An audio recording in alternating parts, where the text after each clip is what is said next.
Om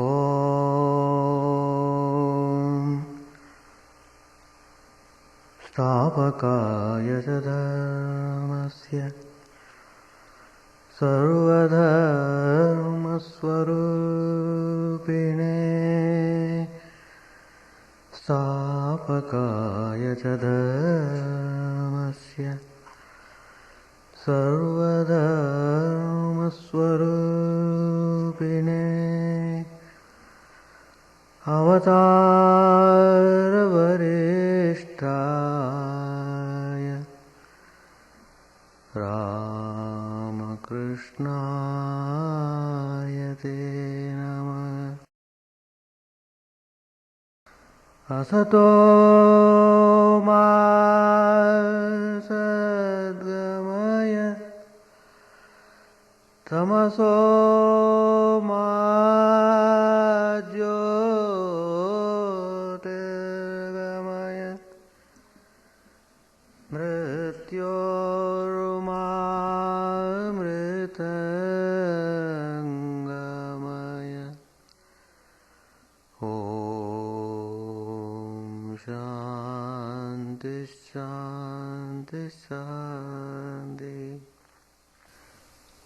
Let us bow down to Sri Ramakrishna, the embodiment of all religions, the Supreme God Incarnate. Let us pray to Him to lead us from the unreal to the real, to lead us from the darkness of ignorance to the light of knowledge, to lead us from death to immortality. Today's topic, through the senses, go beyond the senses.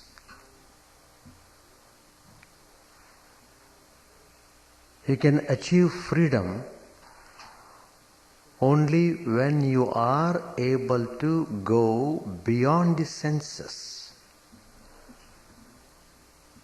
As long as you are caged in the body, mind and the senses, you will not be able to experience real freedom.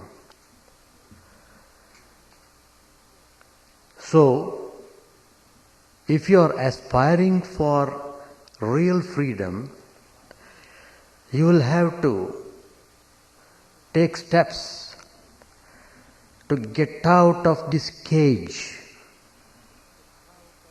of senses, mind. You must get out of this very strong cage, as it were. And you have been born as a human being in order to work out the details of going beyond the senses and the mind. In order to do that, you will have to come to spiritual life. So, when you come to spiritual life, you have to be very definite of what you are doing and what you are going to achieve. Well, it is not difficult when you apply yourself wholeheartedly, when you follow the spiritual path.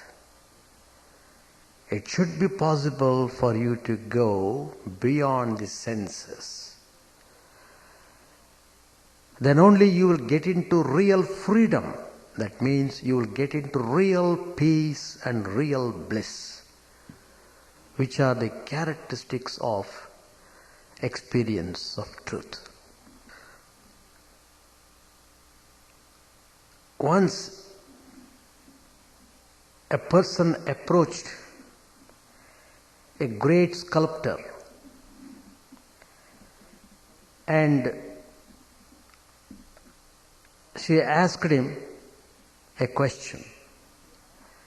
"Sir,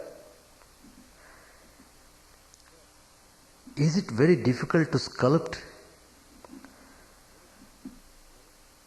This particular woman had great appreciation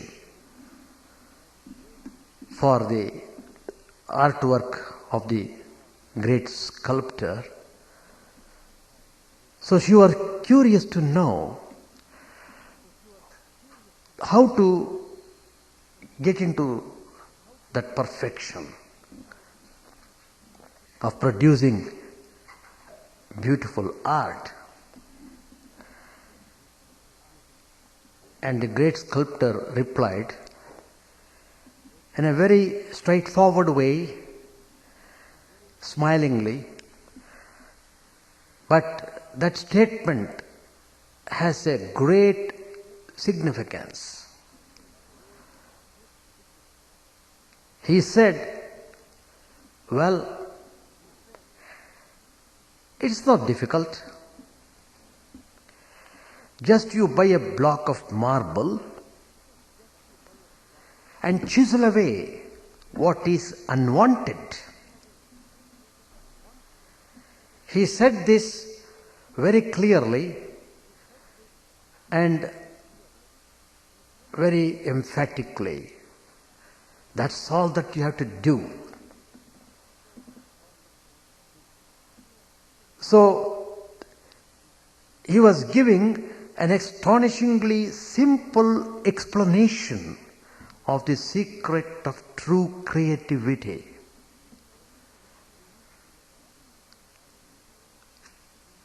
What we see ordinarily, most of us see in a piece of marble only a lump of calcium carbonate. It is just that for us, most of us. But the artist's X-ray eyes see into the marble and envision the exquisite form latent in it. Keeping that ultimate figure in view, what does the artist do? He just removes whatever is superfluous and veiling in that block of marble. That's all that he does. So now, apply this to spiritual life. The block of life also has to be handled similarly. What we should do, we should chip away from it all the non-essentials so that the peace and bliss innate in it may shine forth. Everyone has that innate divine nature. It has been veiled.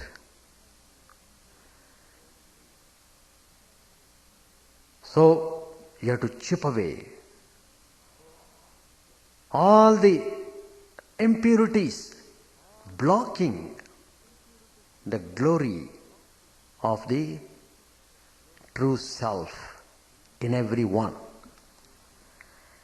That's the task that you should have to take, for which you have been born as a human being.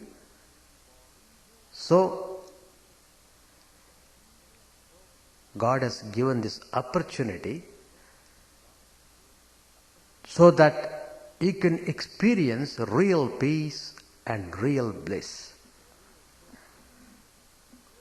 So this is the way of Vedanta. The Vedantic approach is just this. Remove all that is on the way. Chip off everything. Chip off mercilessly, courageously, fearlessly. That chipping off is what is called in Sanskrit term neti, neti. Means not this, not this, get it off them. When you know it is not this, why do you hug it again?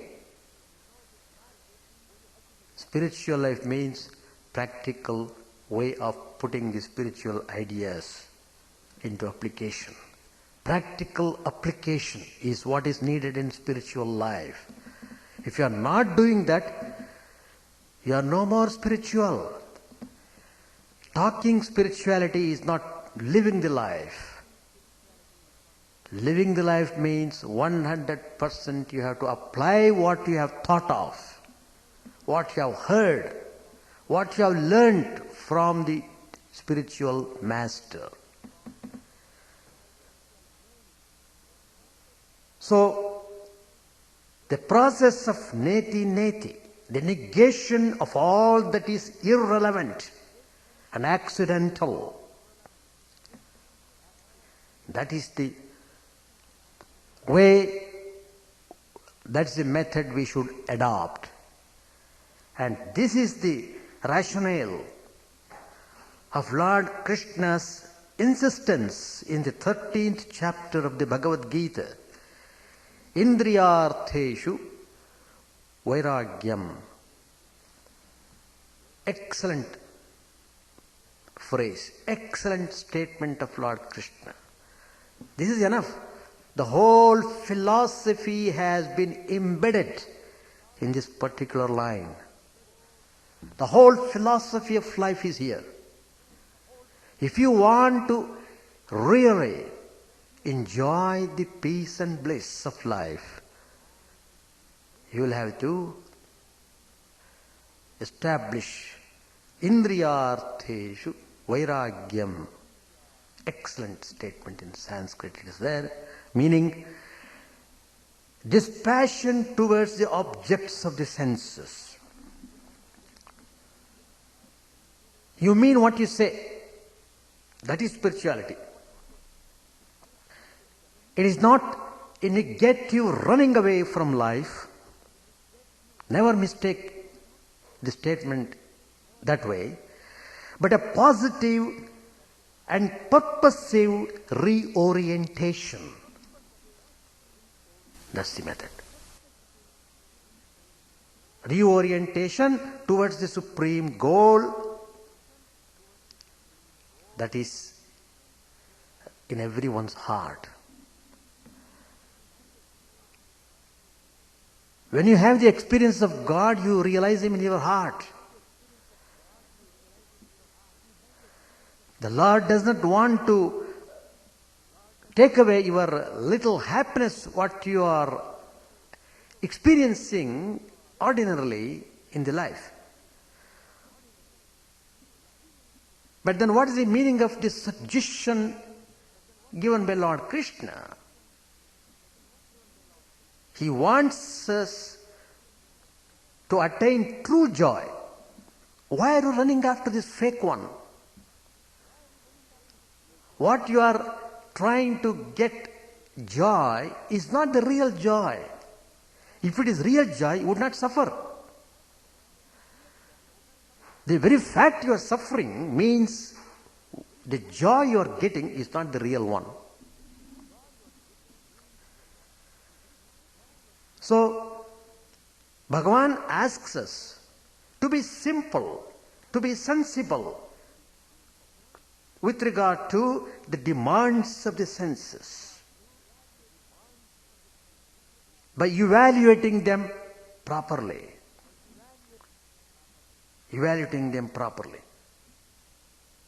After all, what are these senses? They are just instruments which we are to manipulate. The instruments are not to manipulate us. We have to manipulate the instruments. The instruments by themselves have no power. We should not be slaves of the tyrant senses. In the famous Upanishad, there is a famous passage It likens the senses to the horses. Horses are very restive. Just you touch, it simply runs. It knows nothing but running. Running is the nature of the horse. And who is the rider? The jiva, the soul, the embodied being. He is the rider. If the soul or the embodied being is not able to handle the reins, namely the mind, if he is not able to handle the mind properly, what will happen? The horses become mad. They become mad and they simply rush without any control. And you know the result, what would happen. But if the mental control is good, the senses function like obedient horses and take us to the goal supreme. In fact, this body, these senses and the mind, intellect, they are all referred to as a chariot, a vehicle for the embodied being to take his journey, great journey on the spiritual path to reach the supreme abode of God. So, that's the way how we should know about the things. The difficulty is that the senses are very powerful horses. They are not sick horses. If they are sick, you are not able to carry any journey at all. And it's a long journey. You require a very good horse with tremendous energy. And it is so. Everyone has that good, strong horses. These energetic horses are accustomed to run only. They run outwards. The Upanishad points out the Creator has projected the senses outgoing. So, as soon as you are born, your perception is always fixed on outside. You are hearing from outside.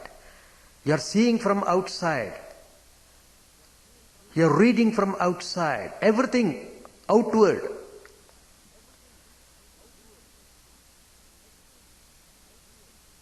That means the senses are going outward. That means man's perceptions are oriented outward and not inward. The result is that we behave like children let loose in an exhibition. The child moves on admiring one colorful object after another and loses its way home. It is just lost on the way. It is confused. It is not able to find out the real, the way to its home. We are so much taken up with the external glitter of the multifarious sense objects that we forget the prime purpose of life. What is that? realization of God. Meaning realization of the truth. Meaning realization of what you are really.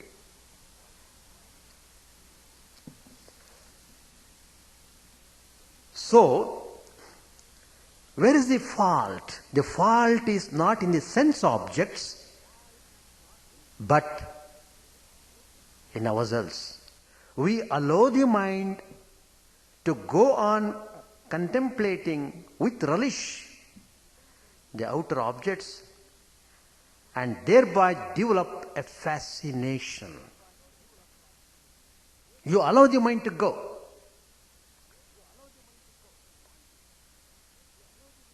You want it. One day one of the devotees was asking, she had lost a cat. A very lovable cat was dead for some reason. Some time passed, but later on again the intense desire came to that lady. She came to me, "Sir, I want to have a pet. I want to have a cat." You know, the cat was dead a few months back. See how the desire is working. She wanted a cat, and her whole mind is sitting on procuring the cat. And she's thinking how to get new one, the good one, the healthy one, where to get all these thoughts coming up continuously in her mind. How did they come? Because she allowed the mind to she allowed the desire to come up on the surface of the mind. She wanted it. So the mind is running after it. The senses are going after it. The whole system is going after it. And she wants it. Till she gets it, she is not really happy. Though outwardly she smiles, her heart is full of sad because she had lost the cat which she was loving very much, and she has not procured the new one. In that process, she is undergoing pain. So, here you have to understand the philosophy. What is that? If you constantly meditate on any object, what will happen? Because of your constantly thinking willingly, you develop attachment to the object which you are thinking upon. As I said, she was thinking about cat. Her mind was drawn towards the cat. So, you are nourishing attachment from allowing the desire to crop up in the mind. It doesn't stop there. From attachment flares up desire. It becomes intensified desire. It makes you restless. So, from desire arises anger. Anger, which is dangerous. Anger, A-N-G-E-R. Danger, D-A-N-G-E-R. Remove D, anger. The Lord then shows how one is met with total ruin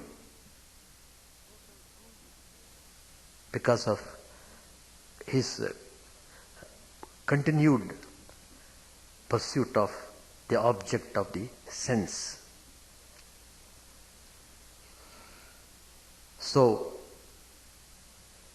Lord Krishna says, it is verily the slippery slope to utter ruin. You destroy yourself. You destroy yourself. Instead of reaching the abode of truth, peace and bliss, you are going in the opposite direction. The more you go and satisfy, try to get satisfaction, try to get happiness in the sense objects, the more you are going far, far, far away from God. So you will be suffering and suffering only. From one suffering to jump to another suffering, another to another. More suffering, much more, still more. To what extent? No end. No end. Why? Because the law of nature is infinite. Anything that you take up goes to infinity. Pain, is there any end to the pain? Does your painkiller stop pain? Never. It stops for a while. But afterwards it comes with double force. Where is the end? No end. Everything goes to infinity. Joy, infinity. Happiness, infinity. Suffering, infinity. Pain, infinity. Anything, everything, infinity. So what starts as an apparently innocuous pleasure grows into an irresistible temptation. The more you pursue the sense objects, the stronger sounds this siren call. You get warning signals every time. Every time you are in the wrong way, the warning will come to you. But most of the people don't heed to the warning. They are careless. Because they are careless, they are led to dangerous consequences. Carelessness leads to dangerous consequences. If you are spiritual, you cannot be careless. You should not be careless. That's the point. There's a famous scripture. In Hindu scripture, there are many. See, Vedas, Puranas, Upapuranas. Puranas are the stories of lives and works of the saints and sages lived over a period of time. 18 big scriptures are there. Then again 18 subsidiary, total 36, all dealing with the human problems, all dealing with the conflicts. There is a conflict, how to solve it. There is a problem, how to solve it. Problem, solution, problem, solution.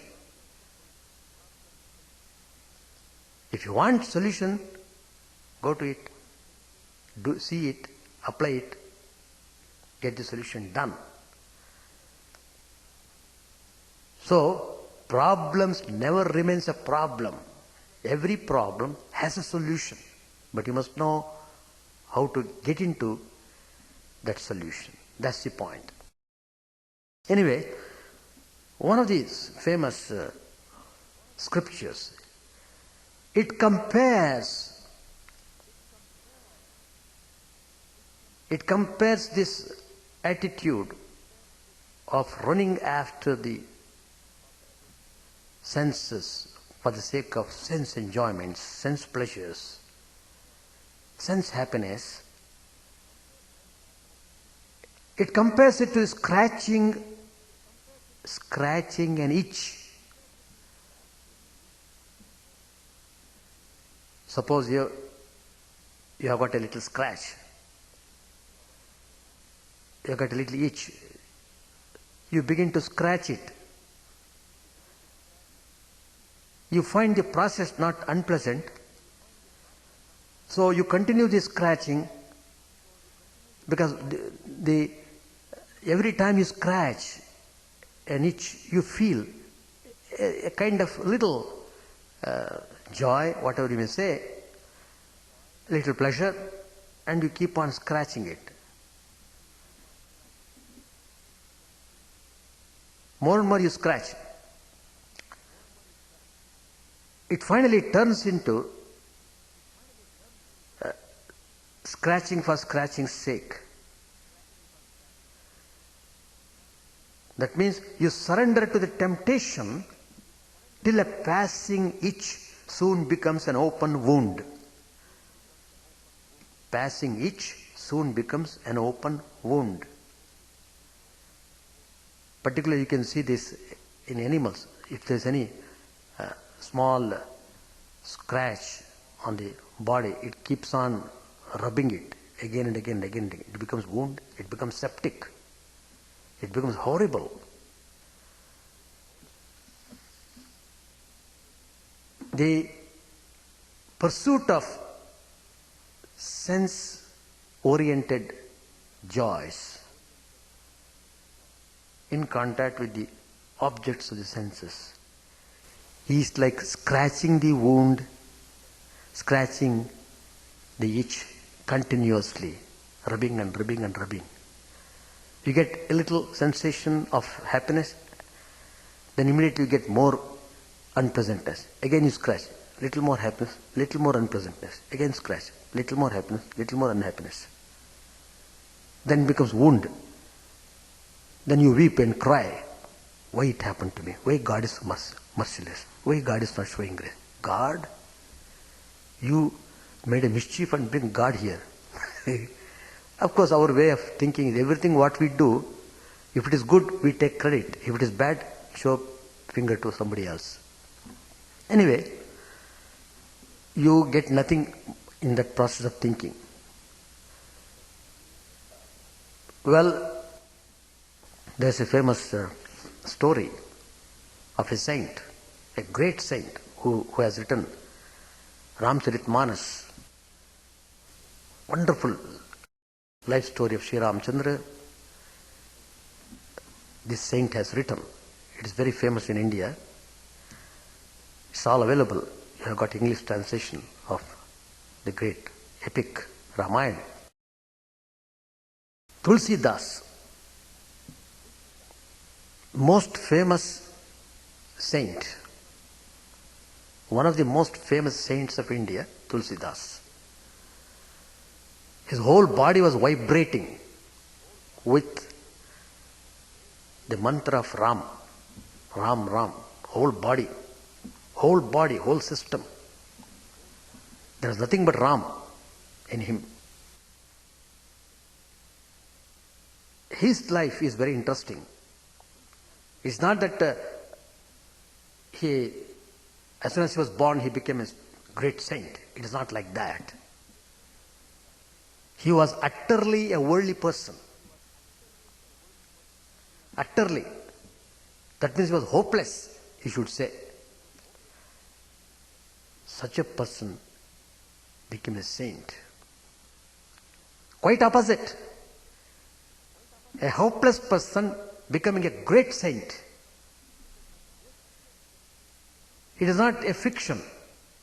It is a life story. It is a living story of great Tulsidas. You can get his life also.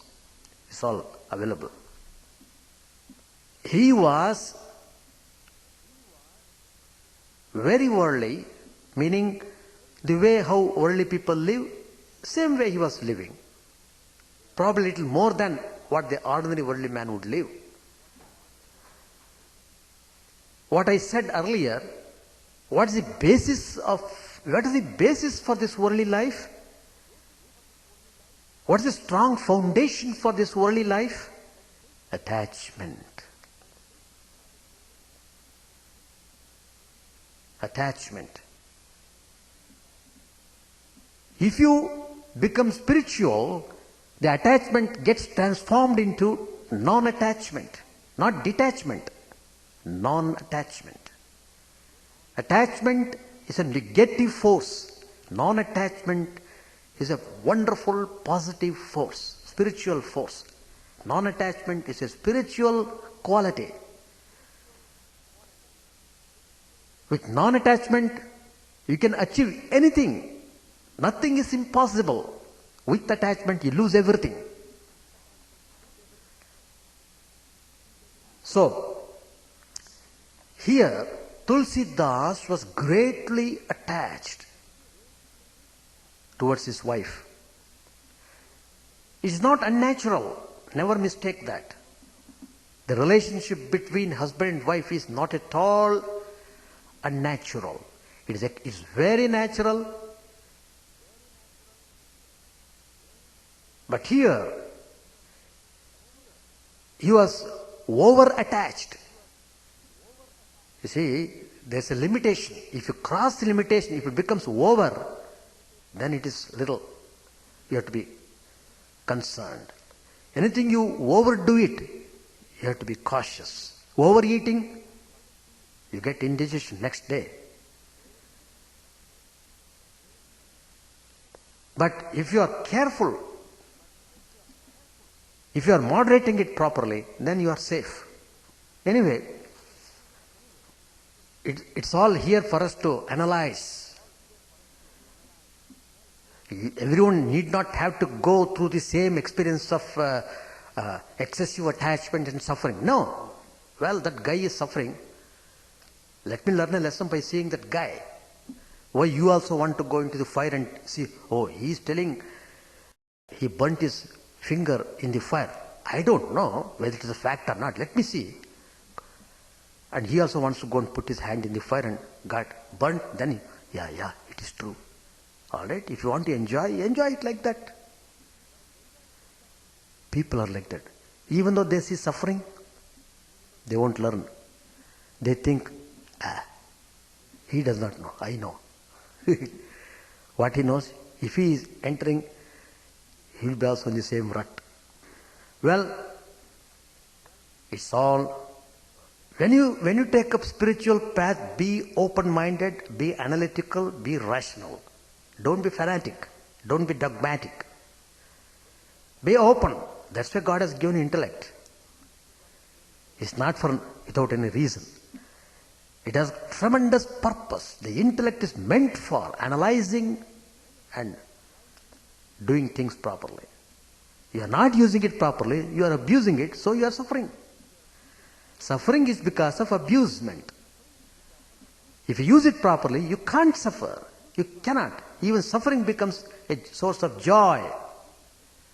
Suffering becomes a source of joy. Well, coming to the story, Tulsidas was greatly attached to his wife. Of course, the wife was beautiful to look at. And he would not calm down if he does not see his wife for a moment. As soon as he comes back from his work, she must be there in the home. She must be. Immediately he feels extreme joy by seeing his wife.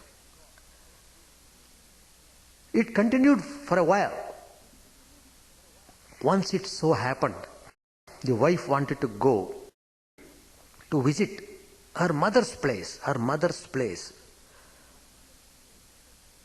It is quite little far away, not very near, but she had to go. Probably there was some call from her mother to see her urgently, so she went. Or probably she got bored in the home, she wanted to have a change. So she wanted to see her mother, she went. She thought probably she may return before the husband comes back. But then, on that particular day, the husband came back earlier than the usual time. He has come back a little early.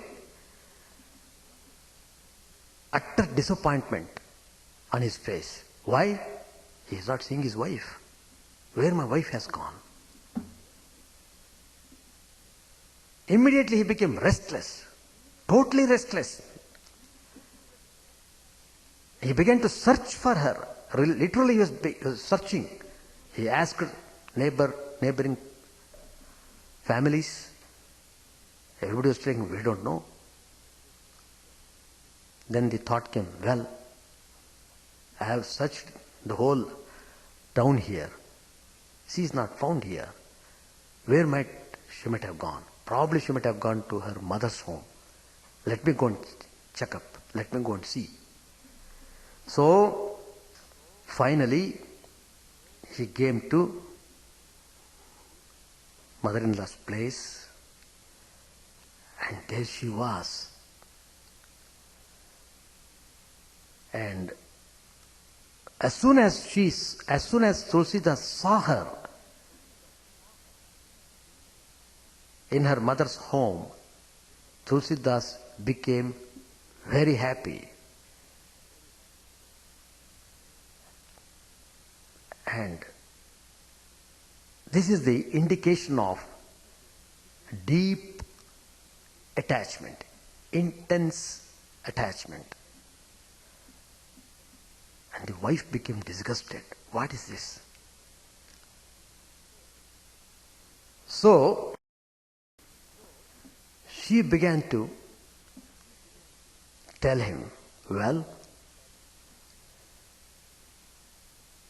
how much you are deeply attached to this body. Referring to her body, she is telling. What is after all this body consists of? It consists of bones, it consists of flesh, it consists of blood, filth. You are showing tremendous love towards me. Had you offered half of that love to Rama, you would have been spared from worldly troubles and you would have attained salvation. Half of it is enough. You would have got him. Probably she did not mean what she said, but when she said this very forcefully because she was disgusted by seeing his excessive attachment. It's all right if he has normal attachment.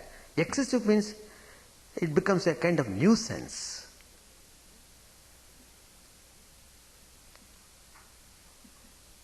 And so she uttered these words.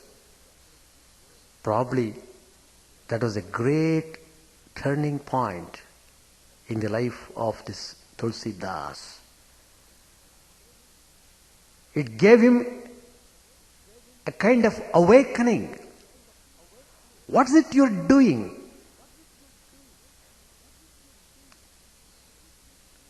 It awakened him to the unreality of the world and the worldly relations, and also to the reality of the Supreme Spirit manifest as Sri Ramachandra.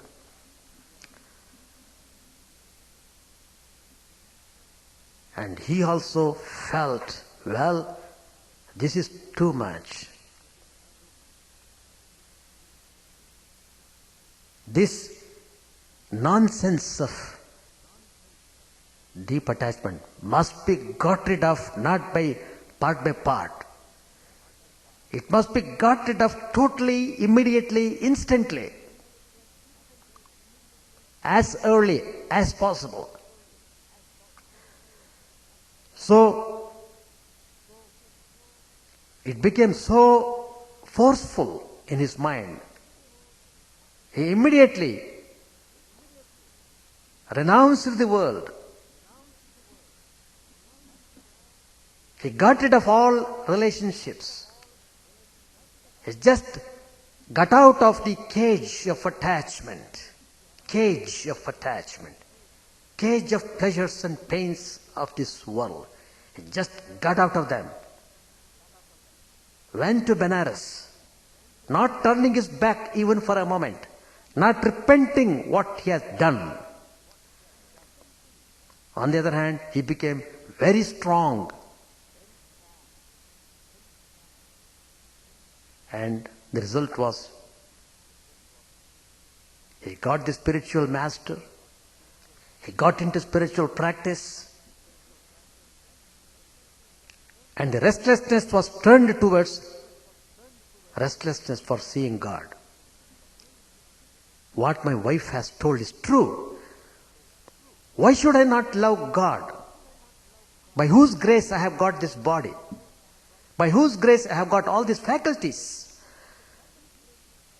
By whose grace this awakening has come to me? I must see Him. I must realize Him. Nothing else I want. With this strongest determination, he gave a right about turn for the attachment. So the deep attachment turned into total non-attachment. The result was, he became one of the greatest saints of India. Even today, millions of spiritual seekers are reading every day Ramcharitmanas. Every day. Even in Chicago. You have to work very hard to fight, to remove all the impurities of the mind. How much you have to work hard. So, that means one will pass through this worldly life. He goes on in this way, goes and goes and goes. Finally, he becomes disgusted. And then he feels, this is wretched. This is wretched. Every life, every time I come, I am not feeling real happy. I am becoming more miserable. It's all glamorous. You can't satisfy the senses. The more you try, the more you want it. It is like pouring the ghee to extinguish fire. Can you extinguish fire by pouring ghee? It enhances the fire, the flaming fire. Even so, the more you go in for the sense joys, the more you want them. The more and more you want them. And it won't come simply. It always mixed with pain. It always mixed with some kind of unpleasantness.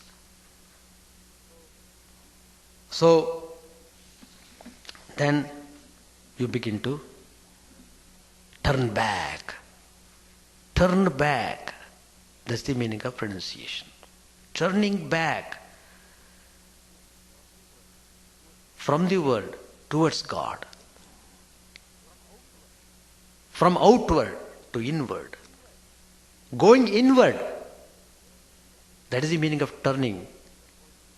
That's the meaning of going towards God. That's the meaning of meditation. What is meditation after all? Tell me. Meditation means turning inside. Focusing all your senses, mind, everything that you have towards God. Towards God. And you are very serious about it. And you are very sincere about it. And you are not satisfied till you reach the goal.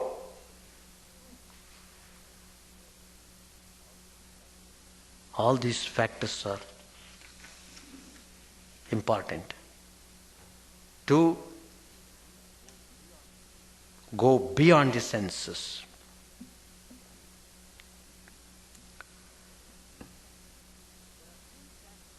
There are three classes of people.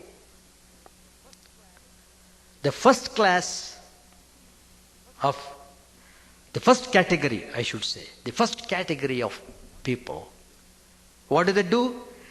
They learn through just seeing the mistakes and experiences of others. And they avoid getting into trouble. They belong to the first category, first class category. First class group, I should say. They just see it and learn. Well, I don't have to pass through the same experience. You just take steps to avoid it. The second class,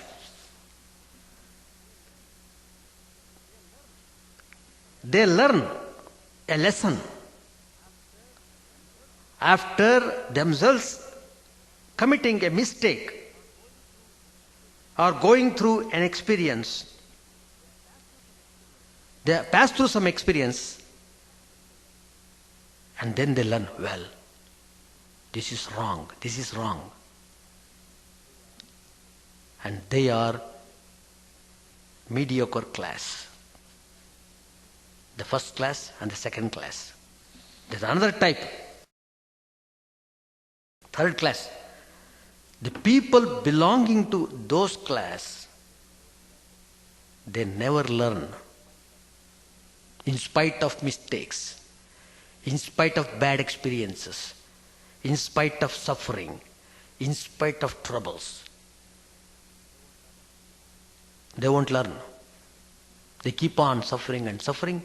They keep on passing through the same way of life. They don't change. They don't want to change.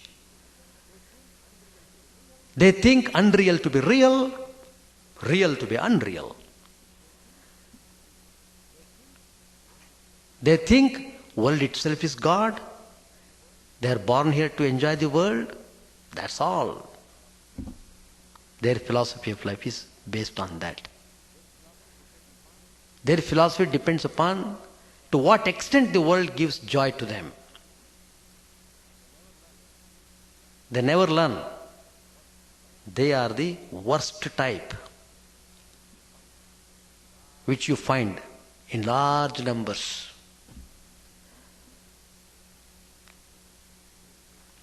You see, Bhartrhari, a very great king, one of the great kings in India. India had many, many kings, you know. Some kings were very good. And some of them became Rajarshis. Even though they are kings, they are like saints. It's a special status. They have got all the qualities of a saint. At the same time, they are ruling the state. Bhartrhari belongs to that highest class of Rajarshis. He has composed 100 verses. It's called Vairagya Shatakam. It's all in Sanskrit.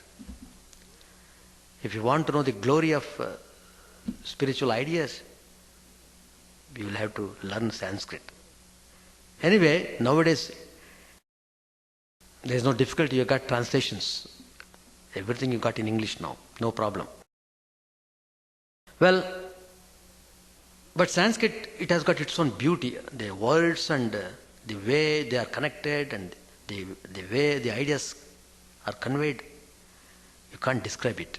It's so beautiful. In translation, it becomes diluted. Anyway, something is better than nothing. So here, in 100 verses of Vairagya Shatakam, that is dealing with the subject of dispassion, renunciation, the Rajarshi, the king, says,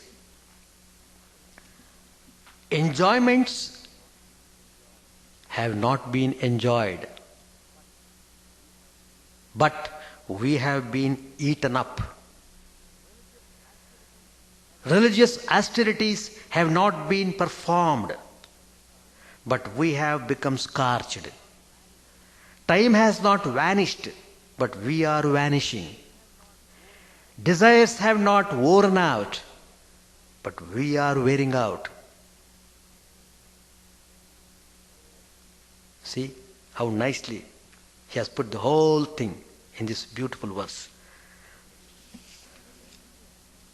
So anyway, if you have to have the real peace and real bliss, you will have to very definitely kick off these allurements, these glamorous sense joys, sense-oriented joy, pleasures. There is a story of Asprey bird. Probably you know that, Asprey bird. It underlines the truth that the more the sense objects are considered desirable and sought after, the more is the misery we are in for. And here's the story. The asprey bird catches a piece of meat. Immediately, it is attacked by other powerful birds for that meat. This poor bird flies from one tree to another, and from one housetop to another housetop.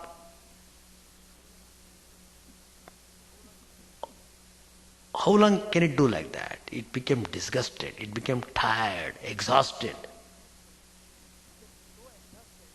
He became so exhausted, he dropped the meat. At once, all the other birds, just they left this bird, they just fled away. The asprey bird regains the peace of mind which it didn't have because it was holding on the lump of flesh. So, it has got a great lesson for us to learn. As Bhartrhari says, Bhoga na bhuktaha, vayameva bhuktaha. It is not the sense objects that have been enjoyed by us, but we who have been enjoyed by the sense objects. That's why when the god of death, Yama, offers Nachiketas, another story which comes in the Upanishad, he offers him a young brahmachari full of tejas, full of spiritual glory, well suited for spiritual path. Lord of death, who knew the technique of realizing the truth, he began to test Nachiketas whether he is fit for receiving that knowledge. So he wanted to tempt him by all sorts of temptations. He offered him a long span of life and pleasures as long as he wants to live, and all luxury, everything, whatever he aspires for will be granted. Do you want them?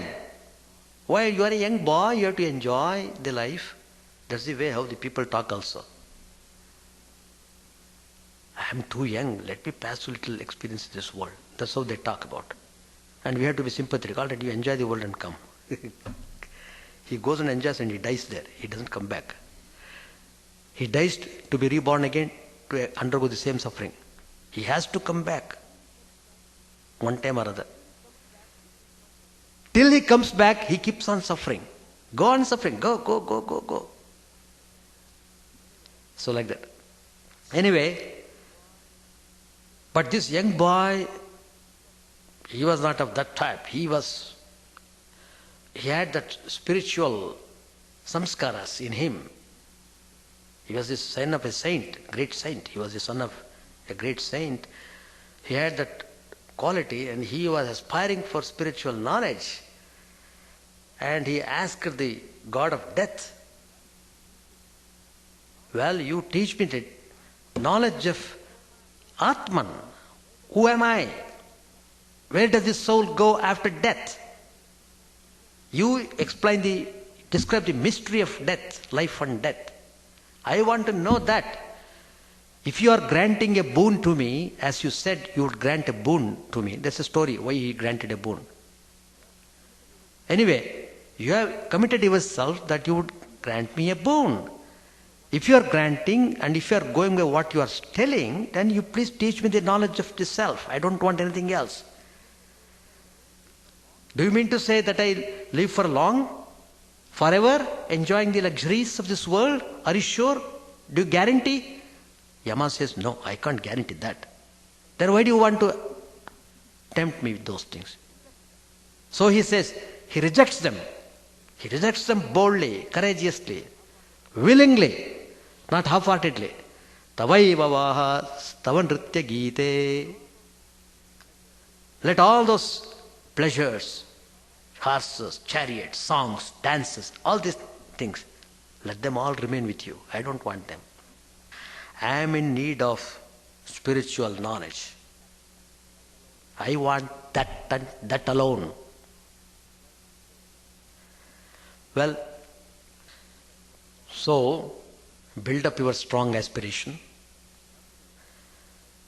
and learn the lessons by seeing. Take the spiritual ideas sincerely. Apply them practically. Be practical. Time is running. It won't wait for anyone. Even incarnations of God have to cast off the body. Everybody has to go. That is the law of nature. You can't remain in this body forever. Why should you remain in the same body? When the body has become weak, when the system is sick, why do you want to hang on? Just get out of it. Let it go. Don't be sad after that. We don't want to go because we are deeply attached. That's one reason. Because we are afraid of another reason. We have no faith in God, another reason. And we want to hug on to the friends, relations and things of the world on which we have developed attachment. Nothing will work. You have to get out of it. As you have no power to come to this world on your own power, in the same way, you have no power to get out of the body also. Birth and death are in the hands of God. When the time comes, you are just taken out. Finished. So, have this ideology, think properly, analyze it, be sincere, be always open to correction, don't be egoistic, don't be foolish. Have tremendous reverence and love and devotion to the spiritual master. And certainly you will be able to go beyond the senses. Through the senses, you have to go beyond the senses. Means directing all the senses towards God, because mind is a gateway, either to the world or to the abode of truth. Turn in one direction, it takes you to the world. Turn in another direction, it takes you towards God. Mind is a gateway. With these words, I conclude my talk. Thank you very much. Om Sahana Vavatu Sahanau Bhunaktu Sahaviryam Karavavahai Tejasvinavadhitamastu ma vidvishavahai. Om Shanti Shanti Shanti. Harihi Om. May the Divine Spirit protect us, guide us, give us strength and right understanding. May we not hate one another. May love and harmony be with us all. Peace, peace, peace be unto all. May the Divine Lord protect us. May He nourish us. May we work in harmony with great vigor. May our study be illuminating and fruitful. May we not hate each other. Peace, peace, peace be unto all.